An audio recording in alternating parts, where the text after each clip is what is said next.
সম্মানিত বিনিয়োগকারী বন্ধুগণ, বিডি স্টক চ্যানেলে আপনাকে স্বাগতম। আজ ঢাকা স্টক এক্সচেঞ্জের সদ্য সমাপ্ত ইন্ডেক্সটা নিয়ে আপনাদের সঙ্গে ডিসকাশন করব, পাশাপাশি আগামীকালকে ইন্ডেক্স কেমন হতে পারে তার উপর একটা ফোরকাস্ট করার ইচ্ছা প্রকাশ করছি। তো আলোচনার শুরুতেই আমার বিডি স্টক চ্যানেলটাকে সাবস্ক্রাইব করার জন্য বিশেষভাবে অনুরোধ করছি। আর ইতিপূর্বে যারা আমার চ্যানেল সাবস্ক্রাইব করেছেন আপনাদেরকে অসংখ্য ধন্যবাদ আমার সাথে থাকার জন্য। তো আজকে আলোচনা শুরুতে প্রথমেই আমরা দেখব যে আজকে ঢাকা স্টক এক্সচেঞ্জের ইন্ডেক্সটা ক্লোজ হয়েছে ৫,৭৩৯.৭ পয়েন্টে, যা গত দিনের তুলনায় ৪৭.৪৫ পয়েন্ট নেগেটিভে ক্লোজ করেছে এবং চেঞ্জ আসছে -0.82%। তো আজকে কিন্তু গত দিনের তুলনায় পতনটা একটু বেশি হয়েছে এবং আমরা দেখব যে আজকে টোটাল আপ ট্রেন্ডে ছিল মাত্র 81 স্টক, আর আনচেঞ্জ ছিল 53 এবং ডাউন ফর্মে ছিল 264। তো এখানে তো অনেক বড় একটা অংশ কিন্তু স্টকের, যেটা কিন্তু আজকে ডাউন ট্রেন্ড শো করার কারণে কিন্তু আজকে 47.45 পয়েন্ট নেগেটিভে আসছে। আর আজকে টার্নওভারটা আসছে 593 কোটি, যা গত দিনের তুলনায় কিন্তু টার্নওভারটা কম আসছে। আর যেসব স্টকগুলো সাপোর্ট দিয়েছে, নাহলে হয়তো আরও বড় ধরনের পতন হতে পারতো, সেক্ষেত্রে সাপোর্ট খুব একটা ভালো আসে তাই নাই। স্কোয়ার ফার্মার মাত্র ইন্ডিকেটেড চেঞ্জের ক্ষেত্রে ভূমিকা রাখছে, মাত্র হচ্ছে সাপোর্ট দিছে 1.83%, সাউথ ইস্ট ব্যাংক 0.85, খান ব্রাদার্স 0.81, বেক্সিমকো ফার্মা আসছে 0.71, মিডল্যান্ড ব্যাংক 0.54, সেন্ট্রাল ইন্স্যুরেন্স 0.43, আর আলিফ ইন্ডাস্ট্রিজ 0.3, অগ্নি সিস্টেম 0.27, তারপর হচ্ছে প্রাইম লাইফ ইন্স্যুরেন্স হচ্ছে 0.25, আর হচ্ছে বিপিএমএল হচ্ছে 0.21। তো চেঞ্জে খুব একটা বড় ধরনের 10% 5 ওরকম কিন্তু ভেরি ইনসিগনিফিকেন্ট। এবার 230 টাকা 80 পয়সা ছিল ইয়েস্টারডে ক্লোজ স্কোয়ার ফার্মার, আজকে হচ্ছে 231 টাকা 50 পয়সা, যার ফলে চেঞ্জটা কিন্তু কম, ইন্ডিকেটর মাত্র 1.83। তো যার ফলে কিন্তু খুব বেশি এজ যদিও সাপোর্ট দিয়েছে স্টকগুলো, বাট এগুলো যদি পরিবর্তন বেশি ভ্যালুতে যদি লেনদেনটা হইতো তাহলে কিন্তু হয়তো এত পতন হইতো না, আরো কম পতন হতে পারতো, হয়তো গতকালকের মতো 17-18 পয়েন্ট আসতে পারতো। বাট আজকে কিন্তু একটা বড় ধরনের পতন এবং এটা কিন্তু একটু প্রবলেম করে ফেলছে।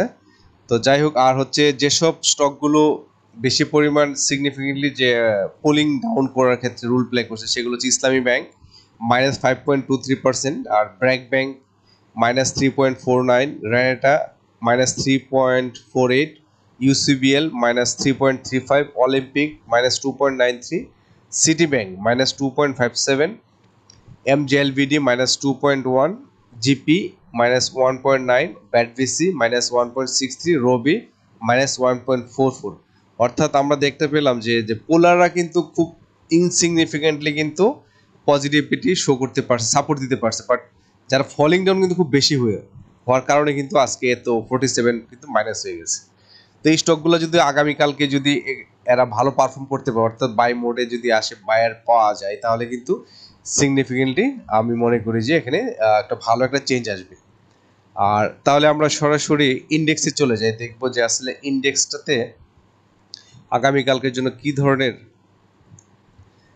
প্যাটার্নটা শো করতে পারে। তা আমরা দেখি, প্রথমে দেখবো যে আরএসআইটা দেখি। আরএসআইটা তো আসলে এটা স্পষ্ট বোঝা যাচ্ছে যে আরএসআইটা তো ডাউন ফর্মে, কালকে যদিও ডেবিটেড ছিল, বাট আজকে কিন্তু স্ট্রেট নেমে যাচ্ছে, কিন্তু সে নেমে যাচ্ছে, একদম স্ট্রেট নেমে যাচ্ছে। তার মানে হচ্ছে ডাউনফল কন্টিনিউ করার প্ল্যান করতেছে। আর হিস্টোগ্রামের বারটা যদি দেখি, গতকালকের তুলনায় কিন্তু আজকে কিন্তু লাল হয়ে গেছে, যেটা এভাবে যাওয়ার কথা সেখানে কিন্তু এখন সে আবার এভাবে চলে আসতেছে, অর্থাৎ সে কিন্তু এই লাইন থেকে আবার ডেভিয়েশন হয়ে নিচের দিকে ডাউন ফর্মে চলে আসতেছে। তো এটা খুব দ্রুতই আমরা আশা করব শেষ হয়ে যাবে, আবার হয়তো এখান থেকে ইউটার্ন নিয়ে আবার এমএসিডি ক্রসওভার একটা প্ল্যান করবে। আর সরাসরি ক্যান্ডেলের দিকে যদি আমরা আজকে একটু আলোকপাত করি, ফোকাস করি এই জায়গাটাতে, তাহলে দেখতে পাবো আজকে যে ক্যান্ডেলটা শো করেছে সদ্য সমাপ্ত ইন্ডেক্সে, তো এখানে কিন্তু ধারণা আমি গতকালকে ধারণা করেছিলাম যে এই লেভেলে যদি এই লেভেলে অর্থাৎ 5756 লেভেলে যদি ক্লোজ করতো তাহলে কিন্তু একটা ভালো একটা আমরা হয়তো আগামী দিনে একটা পজিটিভিটি শো করতে পারতো, কিন্তু যাই হোক এই সাপোর্ট জোনটা কিন্তু ভেঙে গেছে। এই সাপোর্ট জোনটা কিন্তু ভেঙে গেছে। তারপরে এখন কিন্তু নেক্সট সাপোর্ট জোন কিন্তু হচ্ছে তার এই পাশ, এই জায়গায়, এই যে এই জায়গায় তার একটা সাপোর্ট জোন আছে, একটু উপরে ওঠেনি, এই যে এই লেভেল তার একটা ভালো সাপোর্ট আছে 5716। তো আগামীকালকে যদি আমরা যদি দেখতে পাই যে আগামীকালকে যদি এই লেভেল থেকে শুরু হয়ে যদি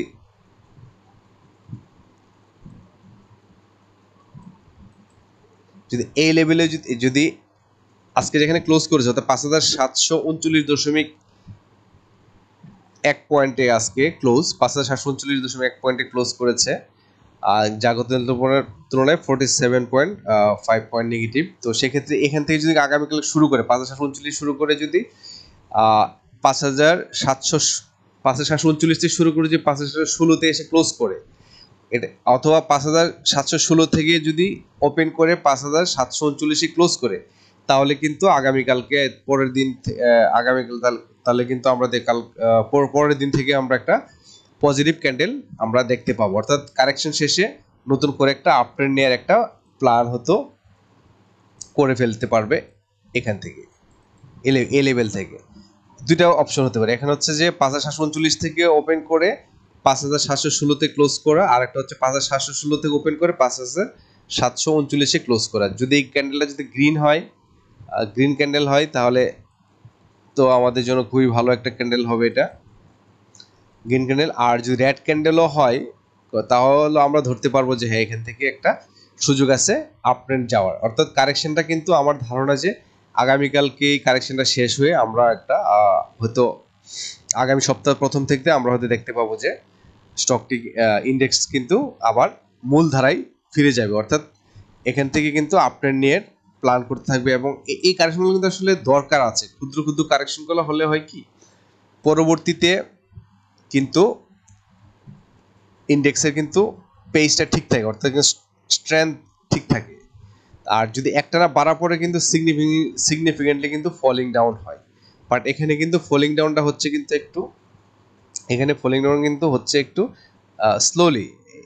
স্লোলি আসতেছে, এখান থেকে হয়তো তারপর আবার হয়তো এখানে উঠবে, তারপর আরেকটু হয়তো কারেকশন হবে, তারপর আবার এভাবে যাবে, এভাবে যে ওই আমাদের যে টার্গেটেড যে ইন্ডেক্স 6000 আমরা কিন্তু এখানে পৌঁছতে পারবো। তো এখানে আমার উদ্দেশ্য বলা একটাই যে আসলে বাজারে বিভিন্ন কারণে বিভিন্ন প্যানিক থাকে, বিভিন্ন ধরনের সংবাদ থাকে, এটা একটা ফ্যাক্ট। আর একটা ফ্যাক্ট হচ্ছে যে এইভাবে কারেকশনগুলো কিন্তু ইন্ডেক্সের জন্য ভালো, শেয়ার মার্কেটের জন্য ভালো। তো আগামীকালকের জন্য প্রত্যাশা থাকবে যদি এই লেভেলে 5716 লেভেলে যদি ইন্ডেক্সটা ওপেন বা ক্লোজ করতে পারে, তাহলে আমরা আগামী রবিবার থেকে হয়তো আমরা একটা কারেকশন শেষ হওয়ার পরে আপট্রেন্ড হওয়ার একটা যে মুভমেন্ট আমরা সেটা দেখতে পাবো। তো সেক্ষেত্রে আগামীকাল হয়তো এই ধরনের একটা ক্যান্ডেল আমরা দেখতে পাবো এখানে। তো এই ক্ষেত্রে আমি আরেকটা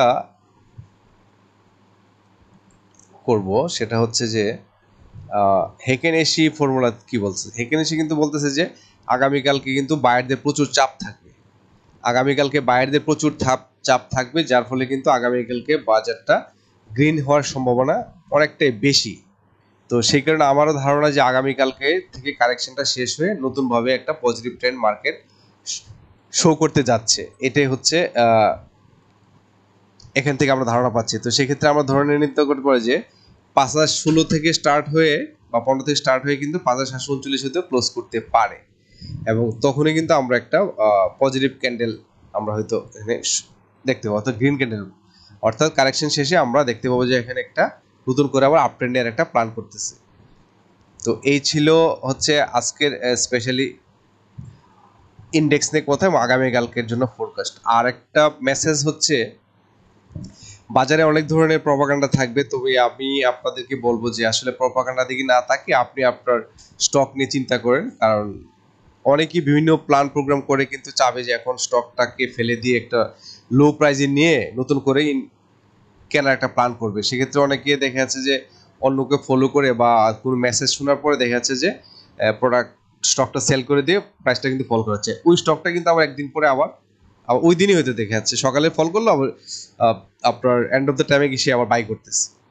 তো একটু বিবেক বিবেচনা করে চিন্তা ভাবনা করে স্টক মার্কেটে যদি সঠিকভাবে ইনভেস্ট করতে পারেন, প্রপাগান্ডায় কান না দিয়ে, তাহলে কিন্তু ভালো করা যায়। আরেকটা আমি বলতে যাচ্ছি যে সেটা হচ্ছে একটা মেসেজ শেয়ার করি আপনাদের সঙ্গে। সেটা হচ্ছে যে আজকের একটা মেসেজ আসছে, শেয়ার বাজারে সক্রিয় হচ্ছেন বিদেশি বিনিয়োগকারীরা। অর্থাৎ বিদেশি বিনিয়োগকারীরা কিন্তু মাঝখানে কিন্তু ঢাকা স্টক, বিশেষ করে বাংলাদেশ শেয়ার মার্কেটে কিন্তু অনেক কিন্তু শেয়ার উইথড্র করছিলেন। তো এখন কিন্তু মেসেজটা আসছে যে শেয়ার বাজার সক্রিয় হচ্ছে বিদেশি বিনিয়োগকারী। এখানে বলা হচ্ছে যে আগস্ট মাসের প্রথমার্ধে দেশের প্রধান শেয়ার বাজারে বিদেশি বিনিয়োগকারীদের শেয়ারের লেনদেন হয়েছে 404 কোটি 82 লাখ টাকা। আগের বছর 2023 সালের একই সময়ে ডিএসইতে বৈদেশিক লেনদেন হয়েছিল মাত্র 67 কোটি 31 লাখ টাকা। এতে দেখা যায় 2023 সালের আগস্ট মাসের প্রথমার্ধের তুলনায় চলতি 2024 সালের আগস্ট মাসে বিদেশি বিনিয়োগকারীদের লেনদেন বেড়েছে 501% বা 6 গুণ। তো এখানে আরেকটা শেষ দিকের মেসেজ, সুন্দর মেসেজ দিচ্ছে এখানে যে শেখ হাসিনা সরকারের পদত্যাগের পর বিনিয়োগকারীরা মধ্যে আস্থা বেড়েছে। সেন্ট্রাল ডিপোজিটরি বাংলাদেশ লিমিটেডের সিডিবিএল তথ্য অনুযায়ী গত 1 আগস্ট শেয়ার বাজারে অর্থশূন্য বিনিয়োগ হিসাব ছিল 3,11,593টি।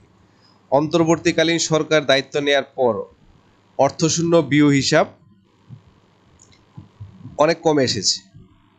তো বাজার বিশ্লেষকরা বলছেন নতুন সরকারের দায়িত্ব নেওয়ার শেয়ার বাজার নিয়ে বিদেশিদের মধ্যে আত্মবিশ্বাস বৃদ্ধি পেয়েছে।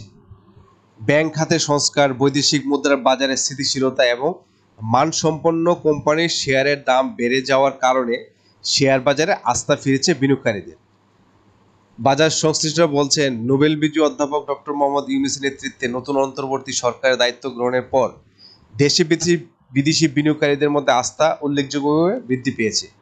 ফলে তারা শেয়ার বাজারে বিনিয়োগের পরিমাণ বাড়িয়েছেন, যার ফলে সূচক ও লেনদেনে ইতিবাচক প্রভাব পড়েছে।